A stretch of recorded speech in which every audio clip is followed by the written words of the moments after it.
തുടർച്ച ഉണ്ടായിരിക്കണം, അതാണ് സാധ്യത ഉണ്ട്. പിന്നെ പറയാൻ പറ്റും, ജനങ്ങളുടെ കയ്യിലാണല്ല കാര്യങ്ങൾ. ശക്തി നല്ല വ്യക്തിയാണ്, കുഴപ്പമൊന്നുമില്ല. അവർക്കും സാധ്യത കാണുന്നുണ്ട്. പിന്നെ ഇതെല്ലാം ജനങ്ങളാണല്ലോ. കോൺഗ്രസ് ജയിക്കണമെന്ന് വെച്ചാൽ നമുക്ക് എന്തെങ്കിലും തരും, അതുകൊണ്ട് കോൺഗ്രസ് ജയിക്കണം. കോൺഗ്രസ് പാർട്ടിയാണ് ജയിക്കേണ്ടത്. എന്താന്ന് വെച്ചാൽ നമുക്ക് പല ആനുകൂല്യങ്ങളും തന്നതാണ് ഇതിനു മുമ്പ് കോൺഗ്രസ് ഭരിച്ചപ്പോൾ. ചികിത്സയ്ക്ക് വരെ പൈസ തന്നവരാണ് ഞങ്ങൾ. അതുകൊണ്ട് ഇപ്പോഴും അവർ തന്നെ ജയിക്കണം. കോൺഗ്രസ് ജയിക്കണം. നമുക്ക് ഒരു പുതിയൊരു മാറ്റം വേണം. നമുക്ക് ഒരുപാട് ആനുകൂല്യങ്ങൾ തന്നിട്ടുണ്ട്, നമ്മൾ വാങ്ങിച്ചിട്ടുണ്ട്. ഇനി 10 വർഷം ഭരിച്ചല്ലേ കമ്മ്യൂണിസ്റ്റ്. നമ്മൾ എല്ലാ കാര്യങ്ങളും അറിഞ്ഞു. അവരെന്തെല്ലാം സാധനങ്ങൾ വില കയറ്റി. നമ്മളെ അയ്യപ്പൻ്റെ സാധനങ്ങൾ വരെ മോഷണം പോയി. ഇവരെ ഭരണത്തിൻ്റെ ഇത് ശബരിമല മോഷണം പോയി. ഇങ്ങനെ ഇരുന്നതിന് ശേഷമാണ് ഈ മോഷണം പോയത്. സത്യം തന്നെ ജയിക്കും.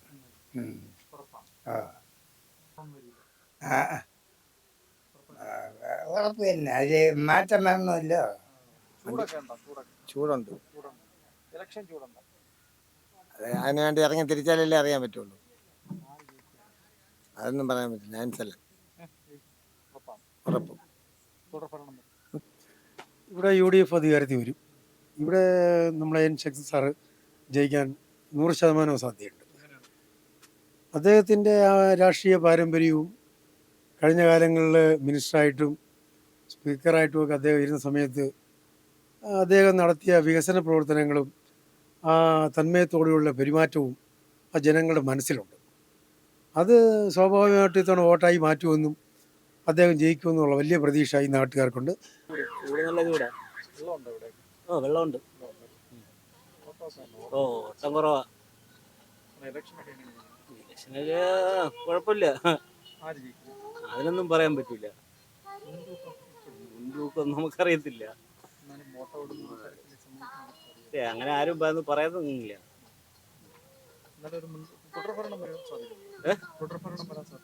പറയാൻ പറ്റൂല. ചിലപ്പോ തുടർ ഭരണം വന്നാലായി. കുഴപ്പമില്ല, കുഴപ്പമില്ല. എല്ലാരും ഒരേപോലെ അങ്ങനെ നടക്കാണ്. ജയിക്കുമെന്ന് പറയാൻ പറ്റില്ല. ത്രിമൂർത്തികൾ ഒരുപോലെ നിൽക്കുകയാണ്. എന്നാലും നമുക്ക് അങ്ങനെ പറയാൻ പറ്റാത്ത കണ്ടീഷനാണ് ഇപ്പം. പിന്നെ UDF വലിയ ഓഫറൊക്കെ കൊടുത്തിരിക്കുകയല്ലേ. പിന്നെ സാധാ ഭരണം നടന്നുകൊണ്ടിരിക്കുകയാണ്.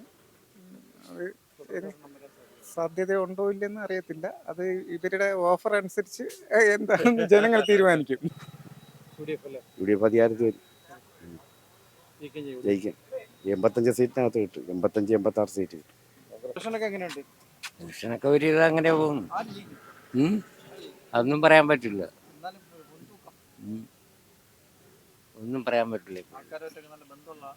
ബന്ധം ജഡദോഷം തന്നെ കൊണ്ടുവന്നാണ് തോന്നുന്നത്. ചൂടേ ഉള്ളൂ. വെള്ളമൊക്കെ ഇഷ്ടം പോലെ. പച്ചക്കറി നമുക്ക് കുറെയൊക്കെ നാടൻ സാധനങ്ങൾ കൃഷി ചെയ്ത് കൊണ്ടുതരും. കുറച്ചൊക്കെ വാങ്ങും. ഇലക്ഷനൊക്കെ അതങ്ങനെയൊക്കെ പോകണമല്ലോ. അതൊന്നും ഉറപ്പില്ല മോനെ.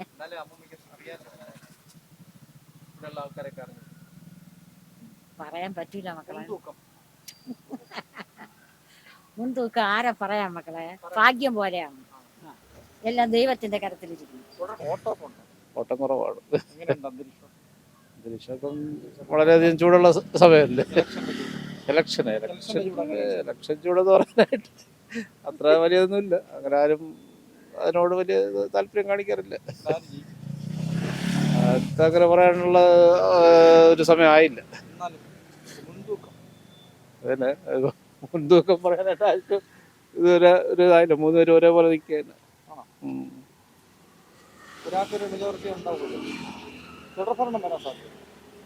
അതൊരിക്കലും ഉണ്ടാവില്ല. അങ്ങേര് ജയിക്കണം. കാരണം ഇനി ഒരു ഭരണം മാറി വരണം. ഇവർ മാത്രം ഭരിച്ചാൽ പോരല്ലോ.